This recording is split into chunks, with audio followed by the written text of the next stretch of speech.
Hello बच्चा party, नमस्कार।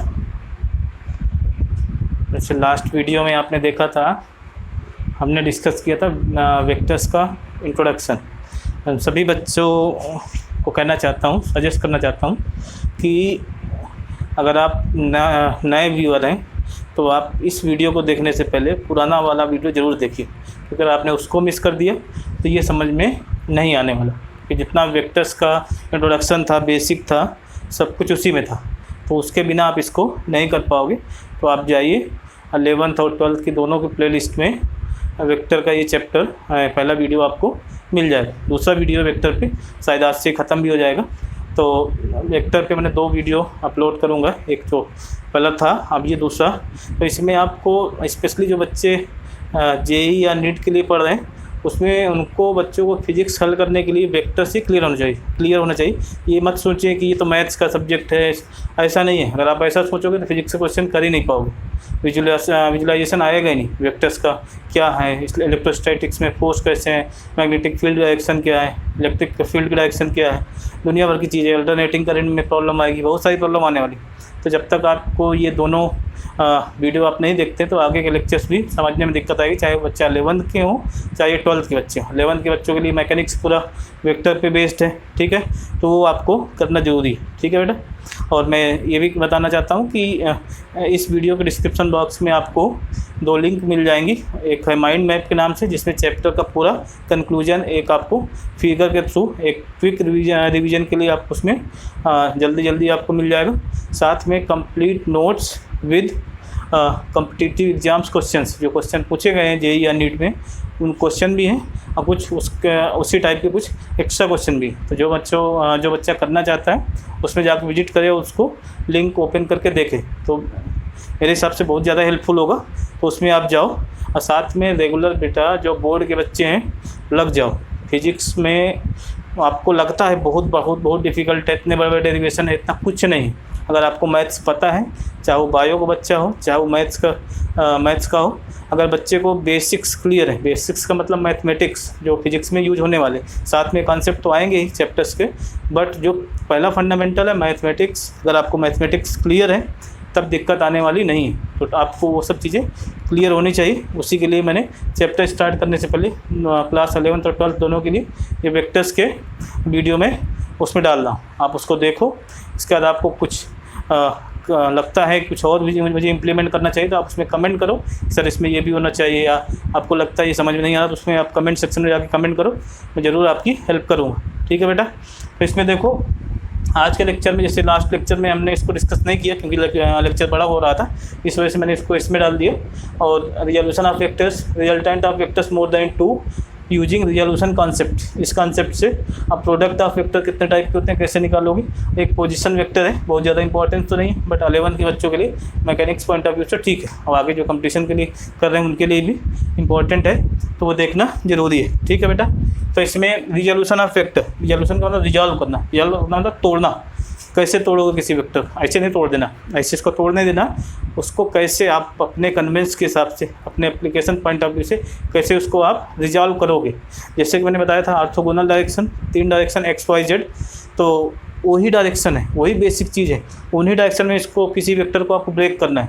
तो कैसे ब्रेक करोगे, यहाँ हम 2 डायमेंशनल केस लेके चल रहे हैं, 3D मतलब 3 डायमेंशनल हम लेके नहीं चल रहे हैं, 2D लेके चलेंगे, थोड़ा ईजी होगा। जैसे सपोज ये वेक्टर आपको गिवन है, ये वेक्टर है, इसका एंगल थीटा हॉरिजॉन्टल से दिया है। सपोज ये एक्स डायरेक्शन है और ये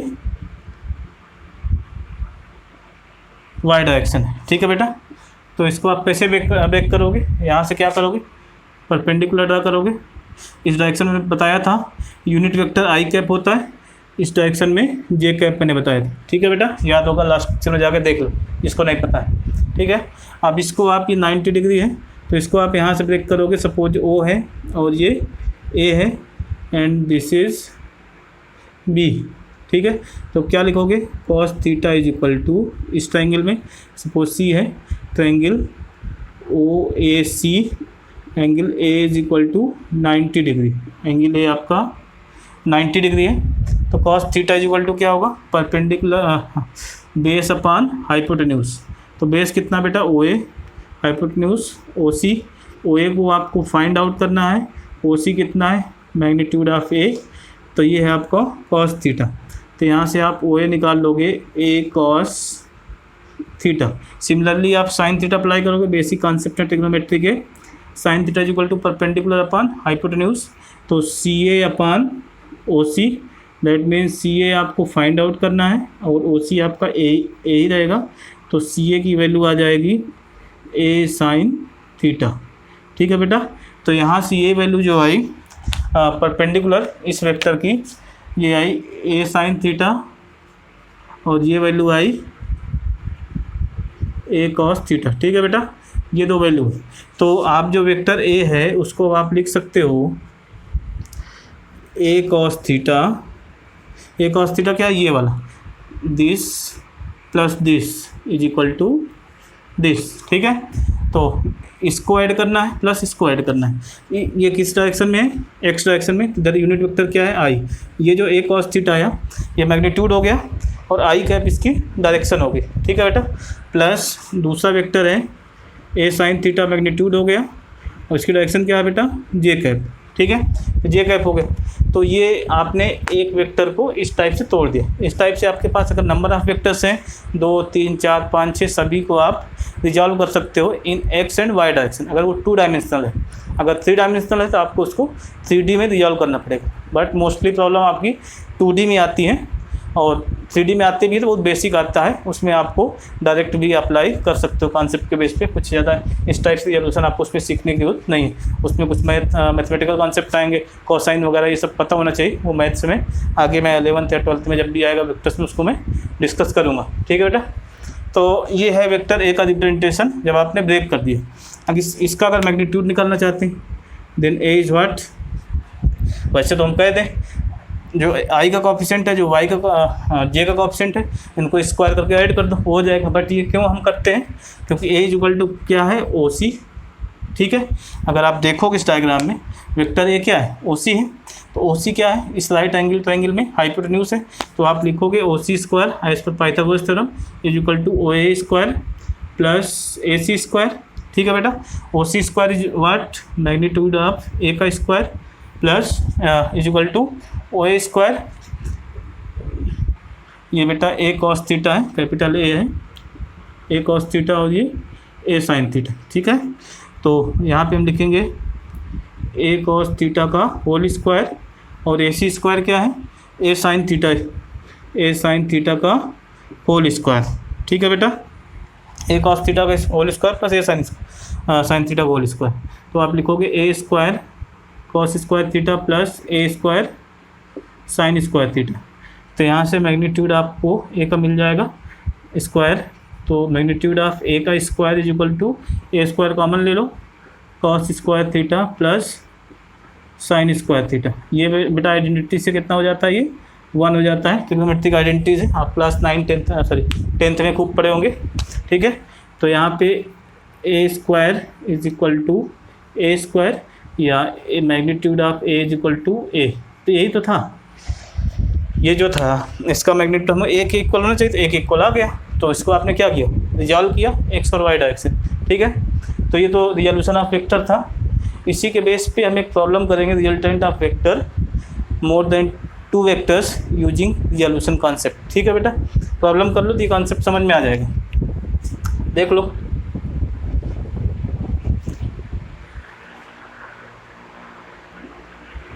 हाँ बेटा देखो, इसमें ये 3 वेक्टर हैं। अभी आपको लगेगा कि यार हमने 2 वेक्टर का सर ने सिखाया था, अभी 3 वेक्टर कहाँ से आ गए, तो बेटा उसी के लिए तो मैं बैठा हूँ, वही तो आपको बता रहा हूँ रिजोल्यूशन ऑफ वेक्टर, वही तो आपको समझाने की कोशिश कर रहा हूँ कि मोर देन 2 वेक्टर्स तो कैसे सॉल्व करोगे उनको। तो यहाँ पे जैसे 3 वेक्टर्स हैं, अगर आप इलेक्ट्रिक फील्ड में जाओगे तो एक क्वेश्चन आता है, एक इक्विलेटरल ट्रायंगल है, उसके सेंटर में चार्ज रखा हुआ है, पॉइंट किसी वर्टिक्स में भी रखा हुआ है, या सपोज वर्टिक्स में ही 3 चार्ज रखे हुए हैं, उसके सेंटर में कितने इलेक्ट्रिक फील्ड होगी, तो 3 फोर्स हुए ना, 3 वर्टिक्स हैं ट्रायंगल के, तीनों वर्टिक्स की वजह से सेंटर में फोर्स लगेगा।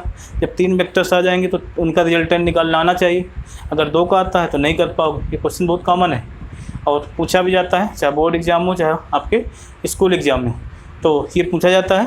तो जब तक आपको क्लियर नहीं है तो कैसे कर पाओगे, तो इसीलिए तो मैं ये टाइम बर्बाद कर रहा हूँ, मेरा दिमाग नहीं ख़राब है ना, मैं आपका टाइम वेस्ट करना चाहता हूँ, आपका दिमाग ख़राब करना चाहता हूँ। ये ज़रूरत है, रिक्वायरमेंट है, तब मैं कर रहा हूँ। ठीक है बेटा, सो ध्यान से पढ़ो, जो बच्चे पुराना वीडियो नहीं देखें उसको भी देखो। ठीक है, तो यहाँ पे 3 वेक्टर है, इनको मैं बेटा अंडरस्टैंडिंग के लिए इस डायग्राम में शो कर दिया। क्या किया मैंने, एक्स और वाई डायरेक्शन ले ली और तीनों वेक्टर को जैसे थे यहाँ पे वैसे मैंने इनको यहाँ डाल दिया। F1 था हॉरिजॉन्टल डायरेक्शन में, हॉरिजॉन्टल में डाल दिया। F2 था 30 डिग्री पे, 30 डिग्री पे डाल दिया। F3 था 30 डिग्री 120 पूरा था, ये एंगल 120 था पूरा। ठीक है बेटा, हॉरिजॉन्टल से तो 90 तो ये हो गया जो मैंने दिखाया है, ये 90 हो गया। तो रिमेनिंग कितना बचा, 30 डिग्री। तो 30 डिग्री आपको इसमें मैंने दिखा दिया वर्टिकल से। ठीक है, अब इसको क्या करना है, आपको सभी को एक्स और वाई डायरेक्शन में ब्रेक करना है। ठीक है बेटा, सभी को X and Y direction break करोगे तो F1x मतलब फोर्स 1 का एक्स डायरेक्शन में कंपोनेंट क्या होगा, क्या हो जाएगा, इसका हॉरिजॉन्टल एंगल कितना है, 0। क्या हो जाएगा, F1 cos 0। जैसे आपने पढ़ा था कि रिजोल्यूशन में अगर ये वेक्टर ए है, ये थीटा है, तो हॉरिजॉन्टल में क्या आता था, a cos थीटा आता था, वर्टिकल में क्या आता था बेटा, a sin थीटा। तो सेम मैंने किया, यही वेक्टर जो था यहाँ पे आ गया, तो एंगल कितना हुआ, 0। जब 0 हो गया तो cos 0 हो गया, एक जगह क्या आ गया, F1। और सिमिलरली मैं यहाँ पे 2 टेबल बना लेता हूँ, एक x कंपोनेंट की और एक y कंपोनेंट की। ठीक है बेटा, ये आपका फोर्स है F1। ठीक है, F1 का आपने x कंपोनेंट और y कंपोनेंट बनाओगे तो F1 sin 0 किस हिसाब से, a sin थीटा के हिसाब से। अब आप F2 को रिप्रेजेंट करोगे तो F2 के 2 कंपोनेंट आएंगे, एक cos थीटा एक sin थीटा। तो cos थीटा क्या हो जाएगा, एंगल कितना बेटा इसका, 30 डिग्री। तो F2 cos 30, तो ये हो जाएगा F2 cos 30। ठीक है, और वर्टिकल डायरेक्शन क्या हो जाएगा, साइन आ जाएगा, F2 sin 30। ठीक है बेटा, अब आप आओगे F3 में, F3 वेक्टर। अब F3 वेक्टर देखोगे तो बेटा हम 120 लेके करेंगे तो फिर इधर माइनस में आ जाएगा, इधर थोड़ा डिफ़िकल्ट सा रहेगा। अगर आप इसको करना चाहो तो वैसे भी कर सकते हो, कोई प्रॉब्लम नहीं है। तो बट ये थीटा अगर आप ले लेते हो ये वाला तो थोड़ा आसान हो जाता है, एंगल भी लेस देन 90 आ जाता है, और जो बायो के बच्चे हैं उनको करना थोड़ा ईजी हो जाता है। ठीक है, तो इसमें क्या करेंगे, ये आपका हॉरिजॉन्टल से इसको हम हॉरिजॉन्टल ले लेते हैं, तो F3 cos 30। ठीक है, बट डायरेक्शन तो जे ही रहेगा, इस डायरेक्शन में जे कैप है, इस डायरेक्शन में आई कैप है। ठीक है, तो वाई डायरेक्शन में क्या आएगा, F3 cos 30। तो वाई डायरेक्शन में आप लिख दोगे F3 cos 30, और एक्स डायरेक्शन में क्या आएगा, ये आएगा F3 और ये sin 30। ठीक है बेटा, इसको अगर समझने में दिक्कत आ रही है तो बाहर से बना लो, ये F3 है। ठीक है, और ये एंगल है 30 डिग्री, तो जिधर से एंगल बनाता है उधर cos आ जाता है, F3 cos 30 हो जाएगा। जिधर नहीं बनाता एंगल उधर F3 sin 30। जिन बच्चों को दिक्कत आती है तो ये एंगल निकाल लो, ये एंगल हो जाएगा 60, 60 + 30 90। तो इसी को आप लिख सकते हो F3 cos 60, और इसको आप लिख सकते हो F3 sin 60। बात वही पड़ेगी जैसे आप चाहो, तो जो आपको बेटर लगे तो वैसे आप इसको ब्रेक कर सकते हो या रिजॉल्व कर सकते हो। ठीक है बेटा, अब क्या करना है, डायरेक्शन। अब तो ये रिजोल्यूशन हो गया, रिजोल्यूशन के बाद क्या करना है तो देख लो बेटा, समझ लो।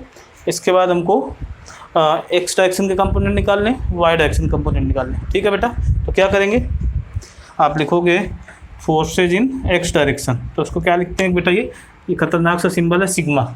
सिग्मा का मतलब क्या है, सम करना, जोड़ना। किन का सम कर रहे हो, Fx का।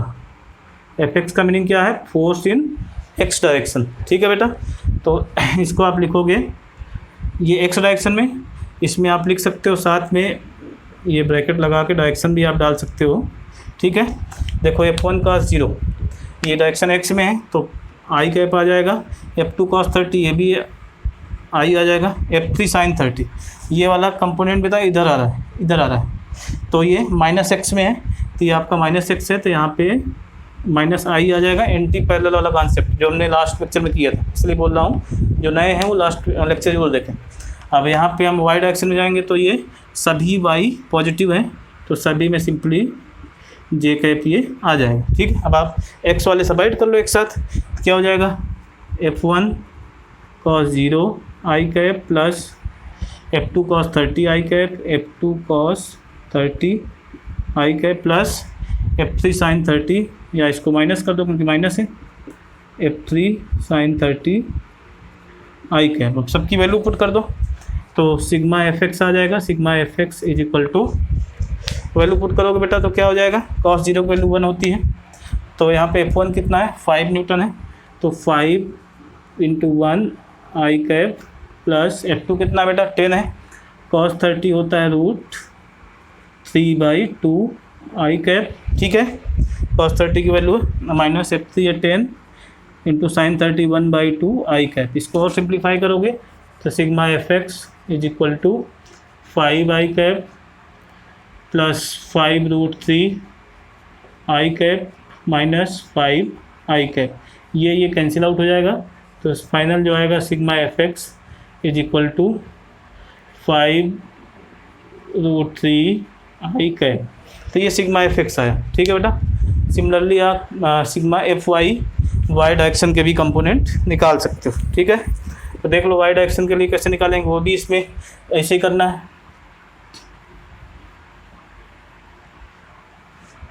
ठीक है बेटा, तो हम लिखेंगे सिग्मा एफ वाई, खतरनाक सा सिंबल है समेशन। ठीक है, फोर्सेज इन वाई डायरेक्शन, क्या लिखोगे इसमें सभी पॉजिटिव सभी ऐड हो जाएंगे, F1 sin 0 आई जे कैप प्लस F2 sin 30 जे कैप प्लस F3 cos 30 जे कैप। इनको आप रखोगे बेटा वैल्यू 5 × 0, sin 0 की वैल्यू 0 होती है, जे कैप प्लस F2 कितना था 10, sin 30 की वैल्यू 1/2 होती है, जे कैप प्लस F3 की वैल्यू 10 और cos 30 की वैल्यू √3/2 जे cap.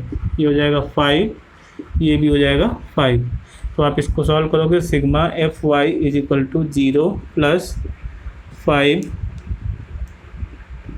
J cap plus 5√3 J cap. ठीक है बेटा, तो ये वाई डायरेक्शन में कंपोनेंट आ गए। अब आपको रिजल्टेंट निकालना, आपने तो जो रिजल्टेंट आया इसका रिजल्टेंट सपोज ये एफ है, तो इसके जो कंपोनेंट आए, एक आया F1x in Fx in x direction and Fy in y direction. ठीक है, अब इसी को आपको रिजल्टेंट लिखना है, तो कैसे करोगे, जैसे हमने किया था याद हो पहले, इसके पहले रिजोल्यूशन किया था, तो a इज इक्वल टू लिखा था ax आई कैप प्लस ay जे कैप। तो यही क्या है बेटा, यही तो हो गया सिग्मा एफ एक्स, यही तो है एक्स डायरेक्शन का, और ये क्या हो गया वाई डायरेक्शन का सिग्मा एफ वाई। तो सिंपली क्या लिखोगे, resultant vector F is equal to sigma F X plus sigma F Y, दोनों को ऐड कर देना। एफ एक्स कितना बेटा 5√3 I cap plus sigma F Y कितना है, इतना आया था बेटा, तो 5 इसमें कॉमन ले लो, 1 + √3 जे कैप। अब इसको आसानी से आप रिजल्टेंट निकाल सकते हो। तो रिजल्टेंट या magnitude of F is equal to, इसका रिजल्टेंट आपने निकाला था याद हो तो, resultant of is equal to ax² plus ay², कैसे पाइथागोरस थ्योरम से। ठीक है, आप यहाँ से भी देख सकते हो। तो ये आपका रिजल्टेंट हो जाएगा f, और ये आपको पता ही है सिग्मा एफ वाई है, तो दिस का स्क्वायर सिग्मा एफ एक्स का स्क्वायर और सिग्मा एफ वाई का स्क्वायर, दोनों को ऐड करोगे तो f² आ जाएगा। तो is equal to sigma F X square plus sigma F Y square. अब क्या करना है, इनको वैल्यू रख दो बेटा, सॉल्व कर लो, रिजल्टेंट आ गए। अब आपको डायरेक्शन निकालनी, सपोज ये डायरेक्शन थीटा है, तो कैसे निकालोगे, tan थीटा क्यों, क्योंकि जो ये आपका ट्रायंगल है ये सिग्मा एफ वाई है और ये सिग्मा एफ एक्स है और ये आपका एफ है। तो थीटा ए तो है एक्स के साथ और ये सिग्मा एफ वाई रहेगा पैरेललोग्राम से, तो आपका सिग्मा एफ वाई रहेगा। तो tan theta is equal to sigma F Y upon sigma F X. यहाँ वैल्यू पुट कर दोगे तो tan थीटा आ जाएगा, बट ये मैग्नीट्यूड रखना है, ये मैग्नीट्यूड और ये भी मैग्नीट्यूड। तो यहाँ पे मैं लिख दे रहा हूँ, ये सभी मैग्नीट्यूड के टर्म में बात हो रही है। तो इस टाइप से ये रिजल्टेंट आप निकाल सकते हैं। तो अगर आपको चाहे वो ट्रायंगल वाली प्रॉब्लम हो इलेक्ट्रोस्टैट में, चाहे कोई फोर्स रिजल्टेंट निकालना हो, वो भी आप आसानी से निकाल सकते हैं। ठीक है बेटा, तो ये इसका कॉन्सेप्ट था। ठीक है, अब हम आगे देखते हैं। ठीक है बेटा, अब हम प्रोडक्ट ऑफ वेक्टर्स की बात करते हैं। बेसिकली दो टाइप का होता है, स्केलर प्रोडक्ट और वेक्टर प्रोडक्ट। सोच रहे हो कि किसने बनाया ये सब फालतू की चीज़ें? तब फालतू की नहीं, इन सब चीज़ों से आपका कैलकुलेशन और आसान हो जाता है। ठीक है, तो इनको आप बर्डन लेके मत चलो, इनके साथ प्यार करो, इनको सीखो। अब सीख जाओगे तो ये भी आपसे प्यार करने लगेंगे और आपको पूरा सब्जेक्ट बहुत आसान लगने लगेगा, राहें बड़ी आसान हो जाएंगी और आप आराम से चलते जाओगे बिना किसी प्रॉब्लम के। ठीक है, तो स्टार्ट करते हैं, टाइम वेस्ट करने से कोई फ़ायदा नहीं। ठीक है बेटा, तो इसमें स्केलर प्रोडक्ट क्या है? जैसे दो वेक्टर है, मैंने यहाँ पे डिफाइन किया है, A X I A Y जे। ये क्या है बेटा? आई एक्स डायरेक्शन, जे वाई डायरेक्शन, के कैप जेड डायरेक्शन। तो हमने ये रिजॉल्व करके इसको हमने लिख दिया। सिमिलरली बी को, ये कंपोनेंट इसका एक्स में एक्स बी एक्स हो गया, बी वाई वाई डायरेक्शन में, B Z Z direction. Magnitude लिखेंगे जैसे आपने रेक्टेंगुलर कोऑर्डिनेट सिस्टम में एक वेक्टर को रिजॉल्व किया था, ए एक्स और ए वाई। सिमिलरली ये तीन डायरेक्शन में जाएंगे, ए एक्स ए वाई। उसमें रिजल्टेंट क्या था? A is equal to under root A square plus A X square plus A Y square. तो इसमें क्या हो जाएगा? Under root A X square plus A Y square plus A Z square, तीनों perpendicular direction. ठीक है, ये कैसे आया उसमें मत जाओ, ये आपको पता होना चाहिए। तो सिमेट्री है तो उसको आप याद रख लो। जब स्केलर प्रोडक्ट की बात करते हैं तो बेटा हम लिखते हैं ए डॉट बी। ये जो सिंबल है डॉट, यही आपका स्केलर प्रोडक्ट का सिंबल है। ठीक है, स्केलर प्रोडक्ट, इसकी वैल्यू कितनी होती है? Dot magnitude of A magnitude of into है बेटा, इसको कंफ्यूज मत होना, into B cos theta. Theta क्या है बेटा? सपोज ये वेक्टर ए है और ये वेक्टर बी है, इनके बीच का एंगल कितना है? थीटा है, तो वही यहाँ पे थीटा आ रहा है। तो सिंपल सा डेफिनेशन है, A dot B is equal to magnitude of A magnitude of B into cos theta. तो रख दो, कोई दिक्कत नहीं। इसका एप्लीकेशन कहाँ पे? एप्लीकेशन देखोगे तो जब आप फ्लक्स निकालोगे क्लास 12 के बच्चों के लिए, या वर्क डन निकालोगे क्लास 11 के बच्चों के लिए, W is equal to F into S, F dot D, ये आप पढ़ोगे। फ्लक्स निकालोगे, चाहे वो इलेक्ट्रिक फ्लक्स हो चाहे वो मैग्नेटिक फ्लक्स हो, हर जगह क्या आएगा बेटा? डॉट प्रोडक्ट आएगा। तो डॉट प्रोडक्ट समझना बहुत ज़रूरी है, इसको समझो बेटा। ठीक है, तो ये स्केलर प्रोडक्ट है, A dot B is equal to A into B cos theta.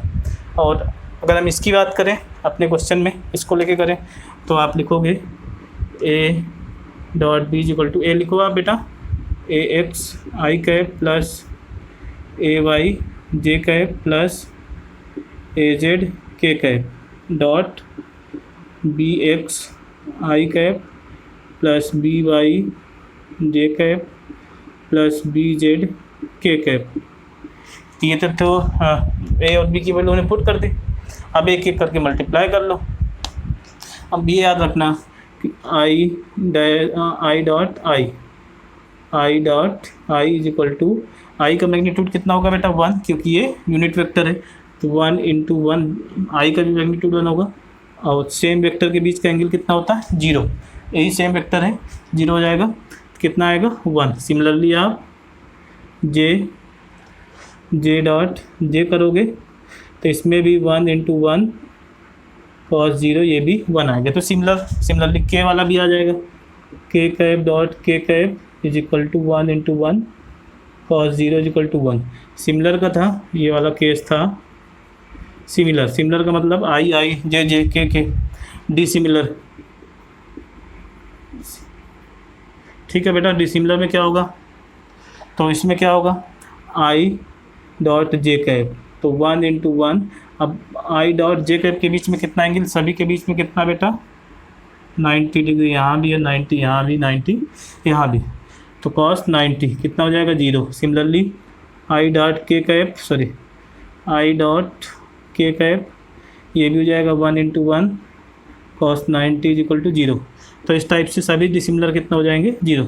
मतलब डॉट प्रोडक्ट में सिमिलर के साथ सेल्फ के साथ 1 आता है और दूसरे के साथ जोड़ा बनाओगे तो 0 हो जाता है। सेल्फ के साथ बहुत एनर्जी होती है मतलब 1 आ जाता है, और डिसिमिलर के साथ सो जाता है मतलब 0 हो जाता है। ठीक है, तो ये आपको करना है। तो यहाँ पे उसी कॉन्सेप्ट करना है। बी एक्स ए एक्स और आई आई सेम है। जब आप इसको इससे पहले इसको इन सभी मल्टीप्लाई करेंगे, इसको इन सभी मल्टीप्लाई करेंगे। पहले हम इसको मल्टीप्लाई कर रहे हैं, ठीक है, इसको मल्टीप्लाई करेंगे तो इसको पहले इसमें ए एक्स बी एक्स और आई मिलकर कितना हो जाएगा बेटा 1 प्लस, अब इसको पूरे को इसमें मल्टीप्लाई करो इस वाले में, तो इसमें मल्टीप्लाई करोगे तो बी एक्स ए वाई। अब ये जे और आई डिसिमिलर हो गए तो बेटा क्या हो जाएगा ये 0 प्लस, जब यहाँ इसके साथ आ गए ये भी डिसिमिलर हो जाएगा 0, तो इस टाइप से 0 हो जाएगा। ठीक है, अब आप इसी टाइप से इसको करोगे, पहले इसमें करोगे फिर इसमें इस पूरे को मल्टीप्लाई करो इसमें, तो ए एक्स और बी वाई, ठीक है बेटा, ए एक्स बी वाई और आई और जे मिल गए इंटू 0।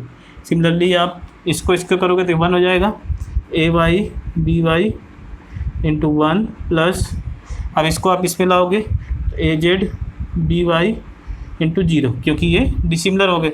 अब बी जेड को लाओगे तो इसी टाइप से प्लस 0 हो जाएगा, लास्ट में आ जाएगा ए जेड और बी जेड। तो कंक्लूजन क्या हुआ, A dot B is equal to A X B X plus A Y B Y plus A Z and B Z.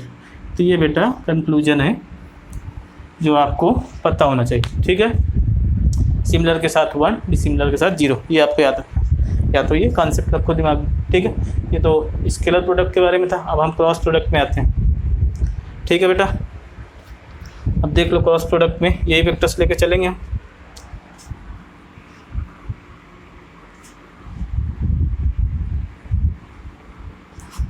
दूसरा इसका जो क्लासिफिकेशन है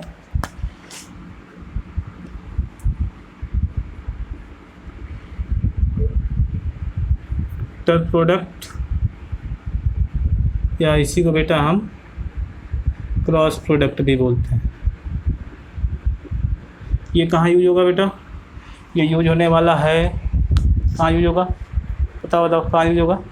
यूज होने वाला है मैग्नेटिक फील्ड में, स्पेशली फॉर क्लास 12th में जब बच्चे क्या निकालेंगे, फोर्स, लॉरेंज लॉ और ILV साइन थीटा जो रिजल्ट आता है, अगर बच्चे ने पढ़ लिया हो, नहीं पढ़ा तो आगे आप पढ़ोगे, उसमें यूज करेंगे। साथ में 11th के बच्चे कहाँ यूज करेंगे, जब टॉर्क निकालेंगे। ठीक है, टॉर्क R क्रॉस F, तो वो क्रॉस प्रोडक्ट है, तो वहाँ पे इसका यूज करना है। तो इसको हम बेटा क्रॉस से शो करते हैं। ठीक है, क्या लिखेंगे, A cross B is equal to, same रखना है, A X I cap plus, पहले इसका बेसिक समझ लो, ज़्यादा बेटर होगा। तो डेफिनेशन क्या होगी, A cross B is equal to magnitude of A into magnitude of B sine theta. वहाँ पे क्या था बेटा, याद करो, कॉस थीटा था, इसमें sine theta into N cap भी आएगा। एन कैप क्या है, N cap is a unit vector, N cap is a unit vector along perpendicular to the plane of A and B। A और B के perpendicular है, एक और perpendicular का मतलब ऊपर भी नीचे भी। ठीक है, ऊपर कब होगा नीचे कब होगा वो हमको देखना है। सपोज यहाँ पे डायरेक्शन हम एन कैप की डायरेक्शन हम फाइंड करते हैं, एन कैप इज व्हाट, तो यहाँ पे सपोज ए ऐसे दिया है और बी ऐसे दिया है। दो तरीके हैं, या तो इसको लेके जाओ, ठीक है, और या तो राइट थंब रूल का, राइट हैंड रूल यूज करो, ये वाला, ये आपका राइट हैंड रूल है। तो क्या करना है, ए की डायरेक्शन में ये फिंगर्स रखनी है, 4 फिंगर्स, 4 फिंगर है, 4 फिंगर्स एक ही डायरेक्शन रखनी है, ठीक है। अब इसको आपको ये जो वाइट कलर, ये ब्लैक वाला नहीं, ये जो वाइट दिख रहा है इसको फोल्ड करना है। किधर फोल्ड करना है? दूसरा वेक्टर कौन सा है? बी। तो आप इसको इधर आपने रखा, अब इसको फोल्ड करो बी के अलावा। फोल्ड करने के बाद ये जो थंब होगा, ये जो अंगूठा होगा, ए क्रॉस बी, यही वेक्टर एन कैप है, यही वेक्टर डायरेक्शन है। किसकी डायरेक्शन है? ए क्रॉस बी की। तो आपको ऐसे कर देना है, तो ये अपवर्ड आ गया। तो ए क्रॉस बी की डायरेक्शन क्या होगी इस केस में? Perpendicular to board. कौन सा बोर्ड बेटा? जिसमें मैं लिख रहा हूँ बोर्ड, बचना नहीं, आप साइड में आ जाएंगे। Board upward. अपवर्ड क्यों बेटा? अपवर्ड क्यों आ रहा है? क्योंकि हमारे में इसमें आ रहा है, अपवर्ड आ रहा है, ठीक है। अब इसी को जैसे हमने पलट दिया, सपोज ये बी हमने यहाँ ना रख के इसको हमने यहाँ रख दिया, इस केस में, या दोनों बना के रखो। इस केस में तो रिजल्ट जो आया ये आया, ठीक है। जब अपवर्ड आता है तो अपवर्ड, जब आप एरो देखते हो, एरो ये एरो है, इसको अपवर्ड देखोगे तो आपको ये पॉइंट दिखेगा, ठीक है। तो अपवर्ड डायरेक्शन आएगा, तो एक को हम डॉट लिखते हैं, एक को क्रॉस लिखते हैं, ठीक है।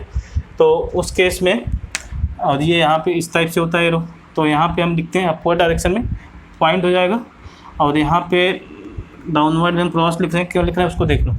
तो डाउनवर्ड में क्या होगा बेटा? ए क्रॉस बी। ए क्रॉस बी वही करना, 4 फिंगर्स जो पहला वेक्टर है, पहले वेक्टर डायरेक्शन में। अब आप ऐसे सपोज रख लिया, तो बी ऊपर तो है नहीं, बी नीचे है, तो ये हाथ कैसे आएगा? नीचे नहीं आएगा, तो आप इसको ऐसे रखना पड़ेगा। ए इधर हो गया 4 फिंगर्स, ऐसे आप फोल्ड करोगे तो क्या हो गया? ए क्रॉस बी परपेंडिकुलर। किधर हो गया? परपेंडिकुलर तो बोर्ड के परपेंडिकुलर तो पहले भी था। अरे कहोगे क्या टीचर है, बात तो वही है, बात वही नहीं है बेटा। अब वेक्टर बी नीचे हो गया तो ये अंदर चला गया, पहले क्या था? अपवर्ड था। तो यहाँ पे जो ए क्रॉस बी की डायरेक्शन एन कैप है, ये परपेंडिकुलर टू बोर्ड, और इसमें आप लिखोगे इनवर्ड या डाउनवर्ड, ठीक है, इनवर्ड। तो एक बार सोच के देखो, क्या A cross B is equal to होगा बी क्रॉस ए? नहीं होगा। क्यों नहीं होगा बेटा? ए क्रॉस बी, सपोज हम इसको लेके चल रहे हैं इस डायग्राम में, ये ए और ये बी, तो ए क्रॉस बी क्या होगा? अपवर्ड। अब बी क्रॉस ए क्या होगा? बी आप 4 फिंगर इधर रखोगे, इसको नीचे मोड़ोगे, क्योंकि आपका ये वाइट कलर इधर आना चाहिए, ऐसे करोगे तो ये इधर डाउनवर्ड, तो इक्वल नहीं होंगे, बट माइनस के साथ इक्वल हो जाएंगे। डायरेक्शन क्या है? एक दूसरे के अपोजिट, एक उधर है तो एक मेरे साइड, एक ऊपर है तो एक नीचे, अपवर्ड हो जाएगी, ठीक है। ये तो था बेटा डायरेक्शन की बात। वो आपके समझ में आ गया हो, नहीं समझ में आया तो कोशिश करो, देखो इसको वीडियो, समझ में आ जाएगा, ठीक है। इसके बाद हम बात करते हैं मैग्नीट्यूड की। मैग्नीट्यूड तो वैसे हम लिख दिया, बट अगर इस फॉर्म में होगा तो कैसे निकालो, देख लो उसको।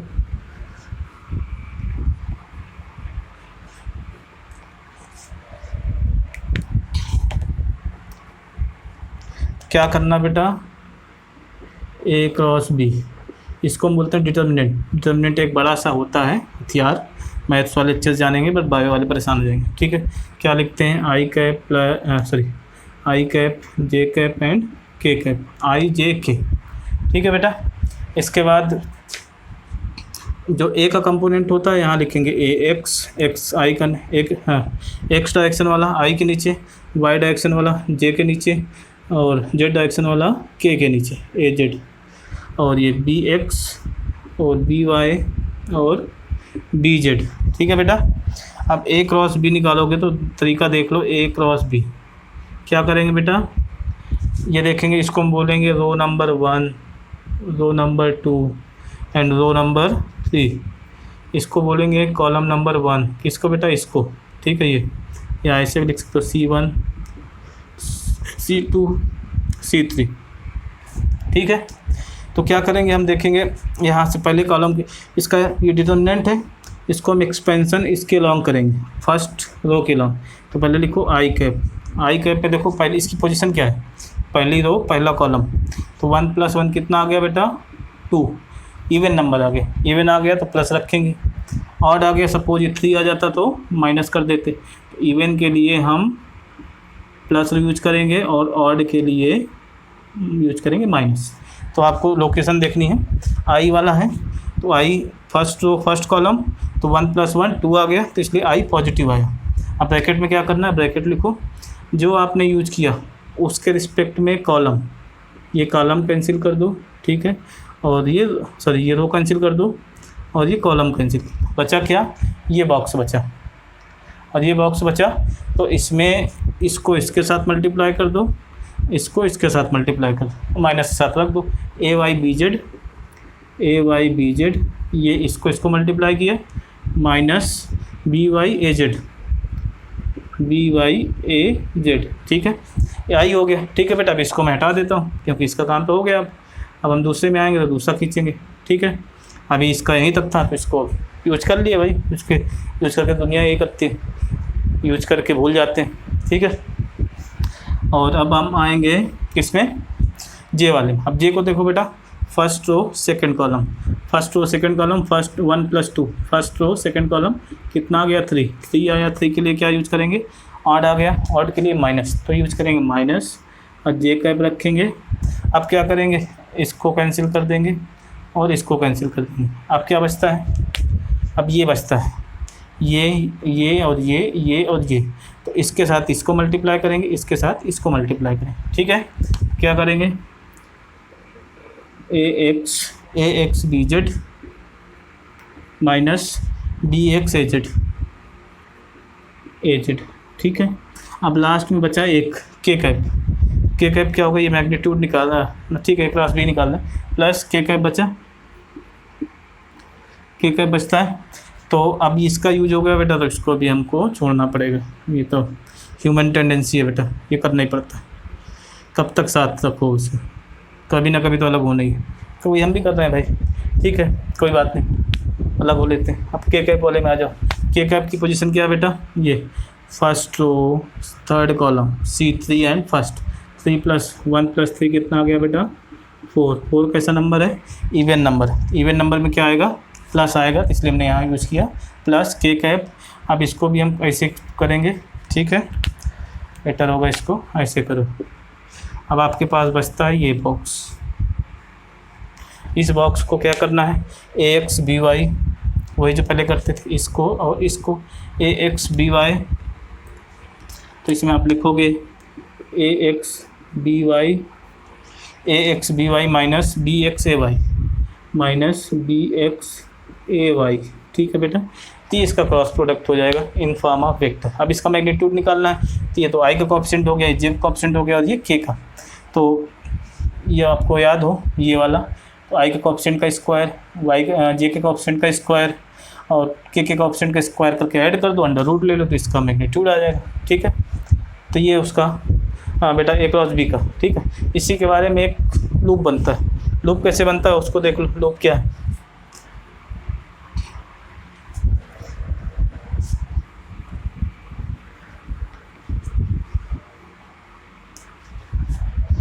लूप में क्या है बेटा, ये प्यारा सा लूप है, आई कैप है, जे कैप है और के कैप।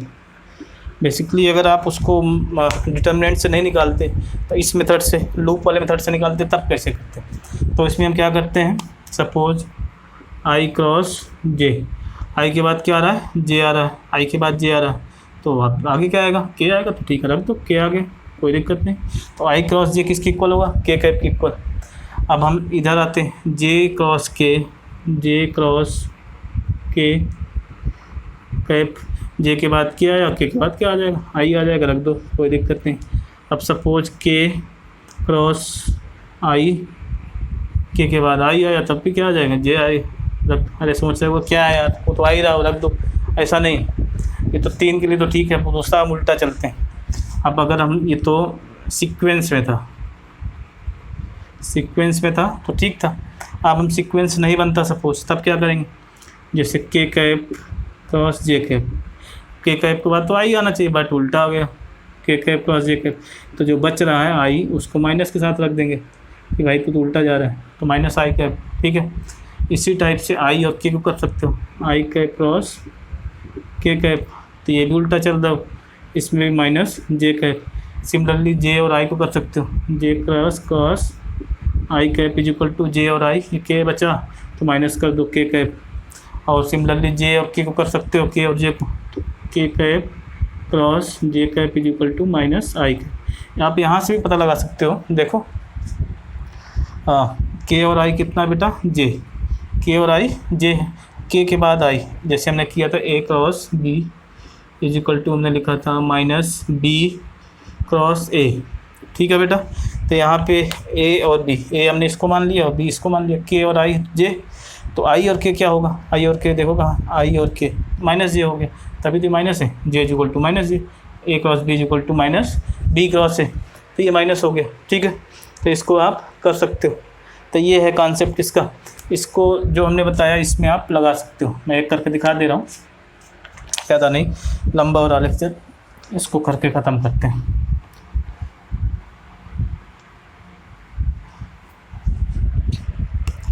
जैसे था आपका ए क्रॉस बी, तो आप लिखते ए X I plus A Y J plus A Z K cap cross B X I plus B Y J plus B Z K cap.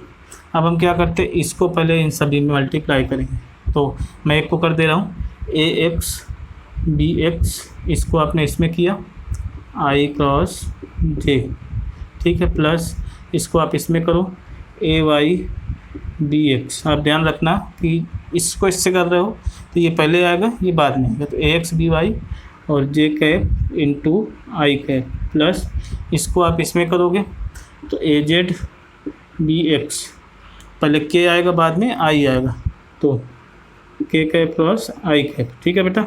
तो ये आएगा, सिमिलरली इसको करोगे इस सब में, इसको भी करोगे इस सब में, तो इसका मैं रिजल्ट बता दे रहा हूँ, ए एक्स बी एक्स, देखो बेटा आई क्रॉस जे, ये बनाओ लूप अपना साथी जो है आई और जे और के कैप, ठीक है।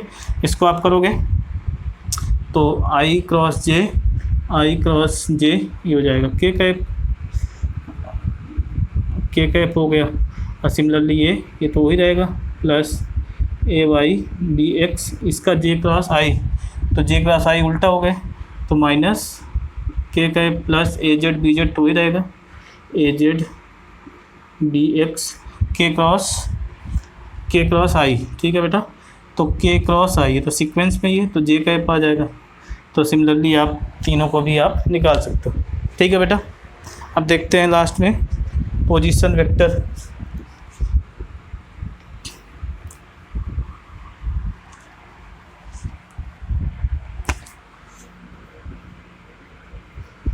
पोजीशन वेक्टर बेटा कुछ नहीं, छोटा सा मैं ख़त्म करता हूँ।